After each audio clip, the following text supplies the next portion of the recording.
Ciao a tutti ragazzi, rieccoci qua per l'appuntamento serale con racingtime, il TG dei motori.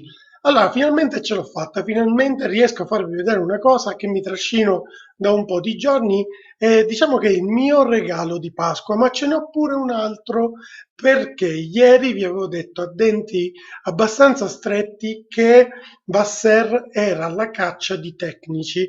Diciamo che oggi riprendiamo questa notizia e possiamo ufficializzare che la campagna acquisti da parte di Marianello è iniziata in maniera abbastanza prepotente per quel che riguarda ingegneri di alto livello, per quel che riguarda tecnici che possono andare a rafforzare l'attuale squadra e far sì che l'anno prossimo magari salti fuori una monoposto vincente, ma non solo all'inizio, anche decentemente sviluppata durante la stagione, cosa che l'anno scorso in realtà è mancata del tutto.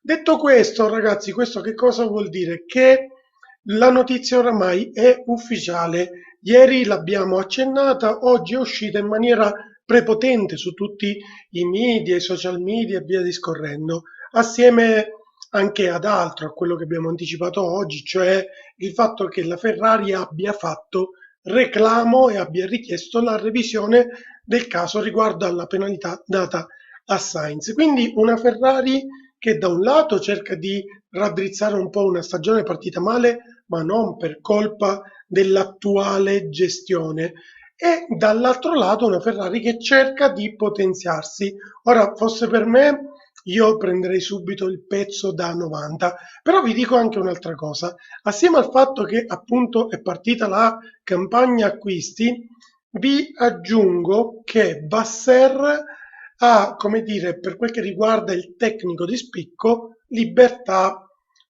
non dico libertà di spesa, ecco, però comunque può andare con delle offerte molto molto importanti e questa è una cosa davvero degna di nota perché potrebbe attirare qualche pezzo grosso che potrebbe appunto avviare una monoposto 2024 veramente al top. Staremo a vedere quello che succede in questo campo, anche perché comunque in molti casi c'è da osservare un periodo di immobilità lavorativa, quindi vediamo un pochino quello che salta fuori nei prossimi giorni, però la cosa certa ancora una volta, un po' come visto nel video di oggi, è che a Maranello si stanno muovendo nella giusta direzione. Poi, questa è la puntata, ragazzi, degli auguri, tra un po' ce li facciamo.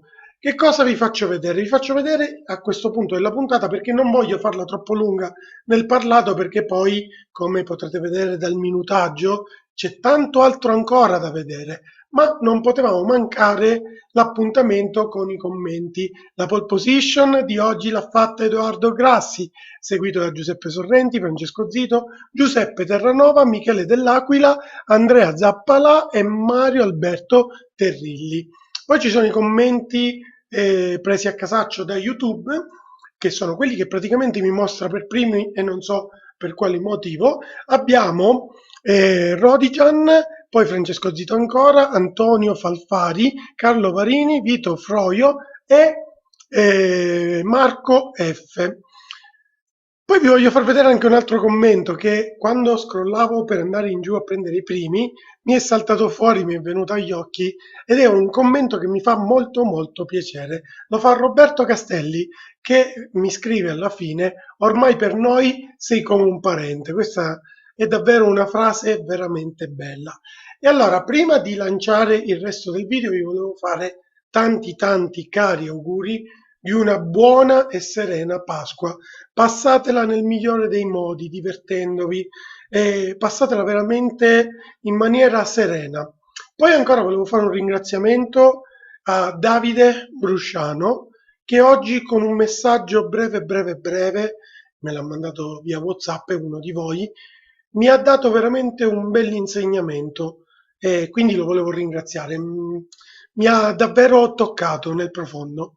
E poi ancora adesso vi dico il perché del video che seguirà tra poco.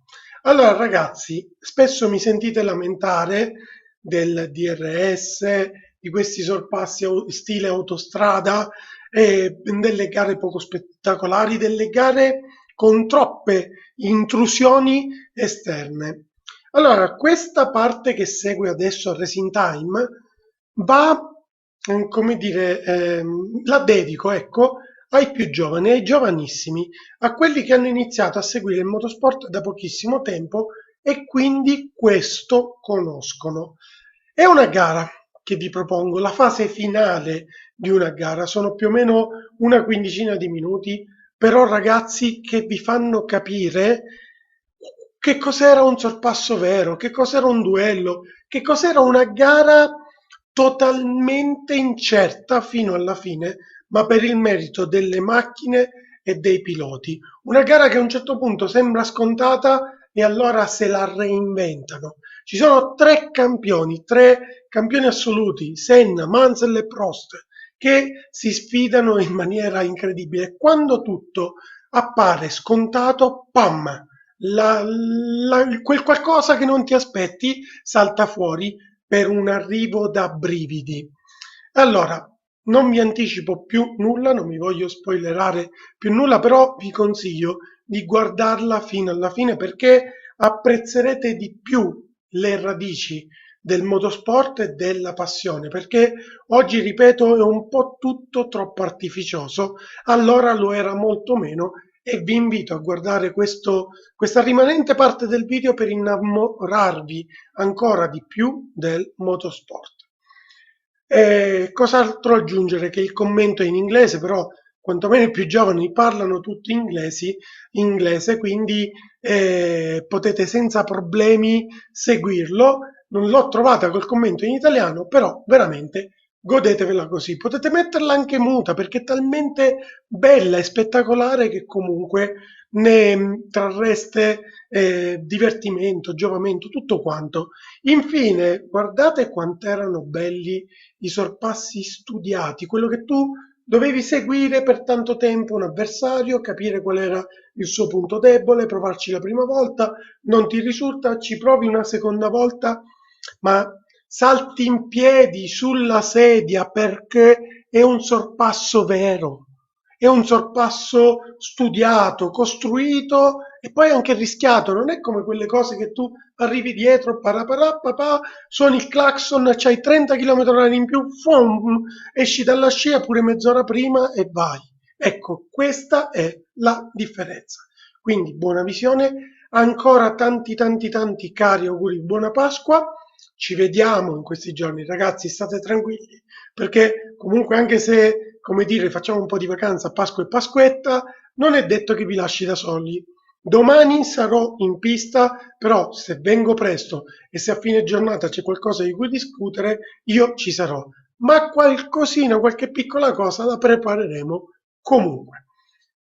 Bacio grande, un abbraccio, grazie ancora di tutto, mi raccomando iscrivetevi al canale se non l'avete ancora fatto e non mi resta altro che dirvi buona visione e buon divertimento. Lap 58 out of 72, and you look down at the battle for the lead between, on the left, Nigel Mansell, Williams. Is he on his way to his third Grand Prix win? Second, in the middle, Ayrton Senna in the Lotus. Third, in the red and white McLaren, world champion Alain Prost. Fourth, a long way back, lapped in fact, Keke Rosberg. Fifth, Theo Fabi, Benetton. Sixth, Gerhard Berger, Benetton. Seventh, and 3 laps behind, Thierry Boutsen. And this is what the race is all about now. There's been an enormous number of retirements. Dumfries, Lafitte, Brundle, Alboreto, Arnoux, Piquet, Streff, Janner, Johansson, Patrese, Jonathan Palmer and Alan Jones. But the race hasn't lost excitement and interest for 1 second.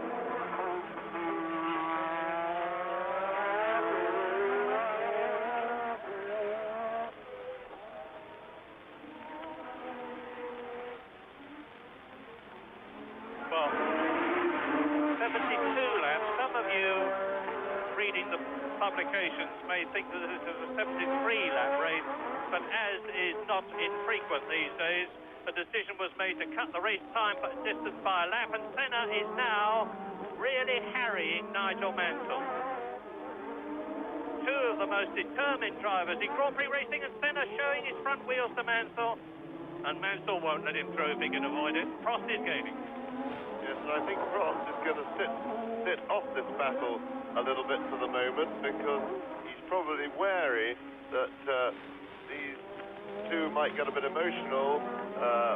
Mansell and Senna, as Mario has stressed, they're not very good friends at the moment after the incident in Brazil, for which they both blame each other. And they're both pretty hard chargers, and I think Prost might just give it a couple more laps and let them sort themselves out before he challenges. He can't give them more than 3 or 4 more laps because he's got to start doing something about making a move himself as he's running out of laps. But I expect he'd like to see them sort themselves out first. Senna going for it. He'll never get past on the outside, and he's knocked up his tyres. Nigel, I'm surprised at Senna doing that. It's all right to go for it, but he's had to lock up his tyres.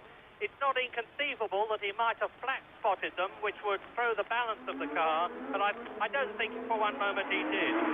Mansell up again. This is a replay, of course. And Keke Rosberg is into the pits. Keke Rosberg, who was in 4th position, is into the pits, and there he is. Rosberg then, the ex-world champion, is going to lose he's out.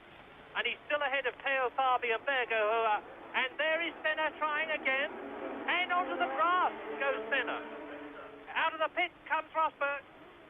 Well, amazing they survived that. I'm afraid the director switched off at the worst possible moment. We lost the picture, but both cars in it, so battle really is taking place. And Prost, I think, is wisely just sitting off this a little, giving himself enough room to take evasive action in case they do tangle, because Mansell really shut the door hard then, and Senna had to take to the grass to avoid it, but they both emerged. Tremendous stuff. This is really hard racing. And obviously the controlling factor is tyres. We didn't expect anybody to come in, but the pressure and the speed has obviously been such that tyre wear is marginal. Now this is where Senna can go for it again at the end of the short straight, coming up into the climbing right-hander at turn 1. He shows Mansell himself around the outside. I was expecting for a moment to see him try to dive on the inside, but of course Mansell was already there. And as James points out, Alain Prost is watching this battle from the point of view of a very high-speed observer, but it's not at all inconceivable the way these two are battling with a red mist in front of them, metaphorically speaking, that they could both go off and let Prost through into the lead. And again, Senna tries. Again, Mansell will have nothing of it. This is lap 61. Something's got to give. There's still 12 laps to go, 11 laps to go.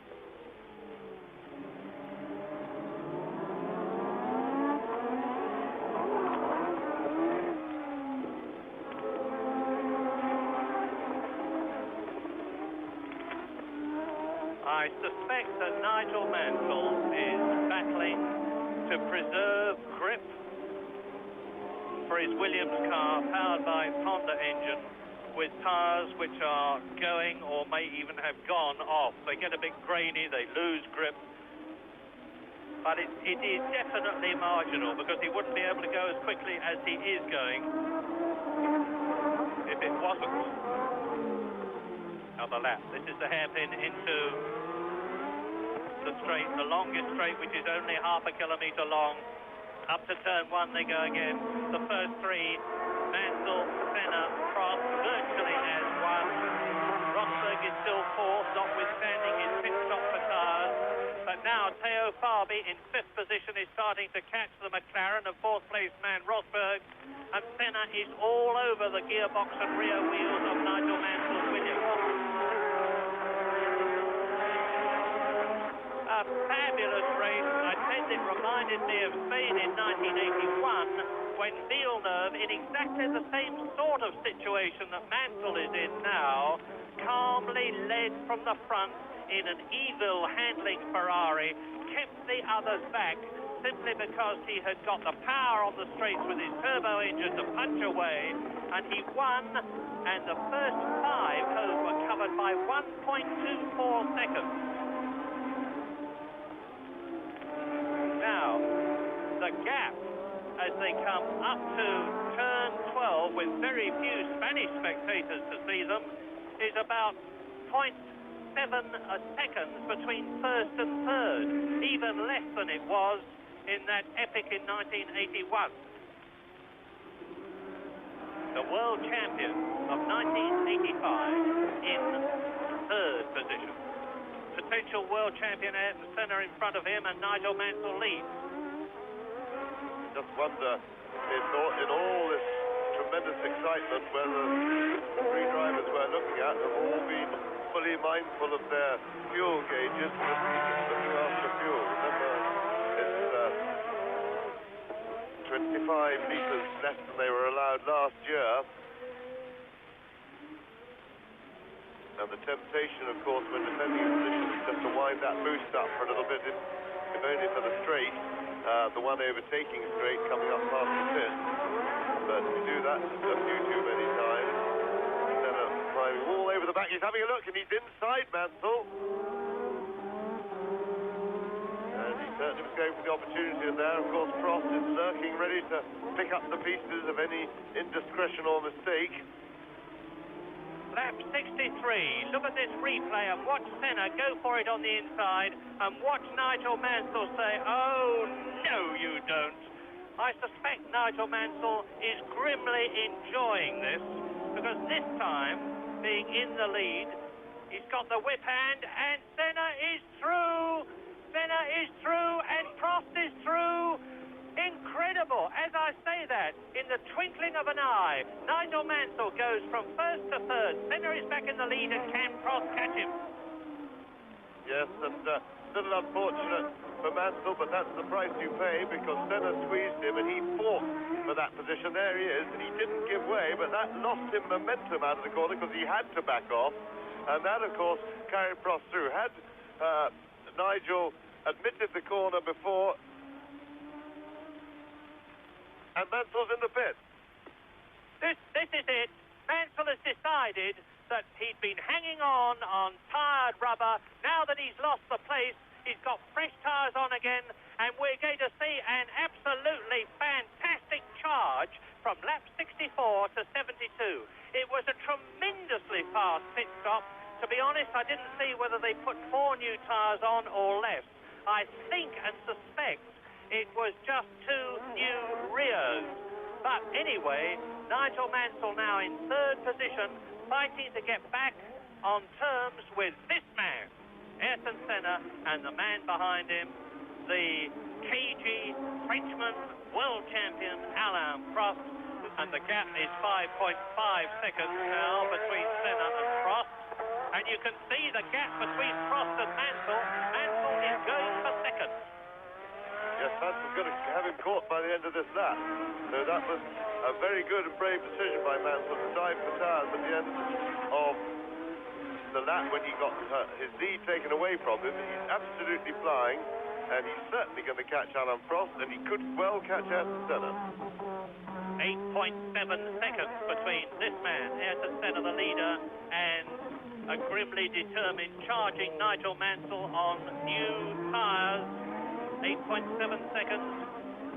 Over 5 seconds between Senna and Prost. There's Prost second, there's Mansell third. Prost had a bit of a slide there. I think he is on very tired tyres. And this is lap 68. 72 lap race. Not 73 as originally intended. Race leader on his way to his third Grand Prix win. But if Nigel Mansell catches him, my goodness, what a needle match it's going to be. Now this is coming up to the end of the lap, and I'll give you the gap between Senna and Mansell, which I remind you was 8.7 seconds. There is Senna across the line, and Mansell and Prost come out of the hairpin absolutely together, and Mansell is going through to take second place. No, he's not. Now on the inside, 6.23 seconds is the gap between Senna and Mansell. Well, of course, with so much more grip than Prost and, of course, Senna when it comes to it, Mansell really shouldn't find overtaking nearly as big a problem as it has been in the past. But he missed getting past Prost as they started the lap going into turn 1, and he's now got to wait, and this is valuable lost time for him. Lap 69.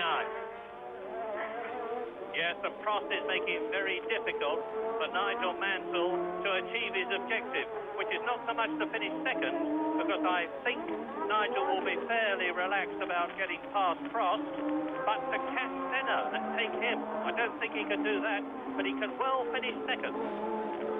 3 laps to go at the end of this one. 3 laps each of 2.6 miles, 4.2 kilometers, and this is Mansell's chance as Senna exits from turn 15. 6.2 seconds was the gap between Senna and Mansell, and Mansell's through, I can tell you that. There he is. Mansell is second. Nigel Mansell coming out of turn 13, now turn 14. Up to turn 15 and 16, and then into the pit straight. I've started the stopwatch on Ayrton Senna. The gap between Senna and Mansell was 6.2 seconds. The gap is now a whisker over that because Mansell and Prost were slowing each other up. But now Mansell will know that only Senna is between him and his third Grand Prix win. And I think Mansell's going to be able to catch Senna, but it's going to be on the last lap. And is he going to be able to find a way round? He's got the advantage of new rubber, which is why he's so much quicker. But Senna, it's going to be pretty dramatic. Senna's going to shut the door everywhere. Each of these men in the front have 2 Grand Prix wins. Both of them were achieved last year. Mansell at Brands Hatch for the European Grand Prix and in South Africa. Senna in Estoril and Belgium. So the Lotus leads, the Williams is second. And there's the leader. 7 seconds was the gap. Prost is dropping back. Just for the record, Rosberg is still 4th. Farby is still 5th. And Berger is still in 6th position. 2 Benettons in the lead. But there goes Mansell. And the 2 Benettons, are both in the World Championship points. Now, coming through to the end of the lap. Senna crosses the line. The seconds are ticking away. The gap as Senna goes up into turn 1 and Mansell approaches is 5.2 seconds. So Mansell has taken 2 seconds out of Senna's lead. He's 5 seconds ahead. As James said, it's going to be a desperately close thing. Perhaps a second or 2 seconds, but on the way that they're going at the moment, it looks like Senna's victory, unless Mansell can really pull something sensational out of the bag. They're on lap 71 now. This is the penultimate, the last lap but one. Yes, the critical thing for Mansell was not quite getting past Prost at the beginning of the lap as they went up the pit straight when he caught him up, and then having to sit behind him for very nearly a whole lap, and that really cost him because he actually dropped back on Senna while he was stuck behind Prost, and that was the vital thing. It doesn't look as if he's going to quite catch him now. Yes, but Senna's catching somebody. I see there. I'll say again, it's one of the arrows. I say again, if there is any delay on the part of the man who's in front of Senna in terms of moving over, this will give Nigel Mansell his chance. This is lap 71, the last lap but one, and Senna is past the arrows, so he's clear. Is Mansell going to get past as easily? Here is Senna, starting lap 72, the last lap of the Spanish Grand Prix, and Mansell is now 1.57 seconds behind him. He's going to catch him soon, so there's going to be a right scramble all the way around the last lap. Another 3 or 4 corners. Senna with the big advantage of being in front, but Mansell with the advantage of fresh tyres and a considerably greater degree of grip. So into the last stages of the Spanish Grand Prix, they're coming down to the S's now, which is about halfway round the last lap, and very shortly, as Senna runs a bit wide and goes up onto the curbing, Mansell is going to be on the rear wing of the black and gold Lotus with its Renault engine, and he is. Now, this is the 140 mile an hour turn 10 into turn 11, and Mansell Mansell could conceivably take Senna coming out of the hairpin on the final approach to the last straight of the Spanish Grand Prix.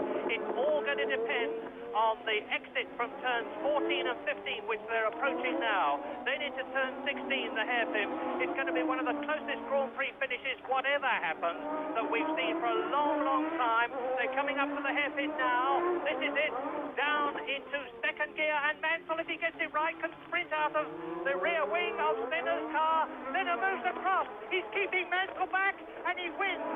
Mansell won't like that any more than he likes at Brazil, but there is no doubt about the fact that Senna was taking advantage of the fact that he's got a clear circuit in front of him to keep Mansell back, and Ayrton Senna has won his third Grand Prix in the Lotus here at Spain today by, what, a car's length or even less from Nigel Mansell.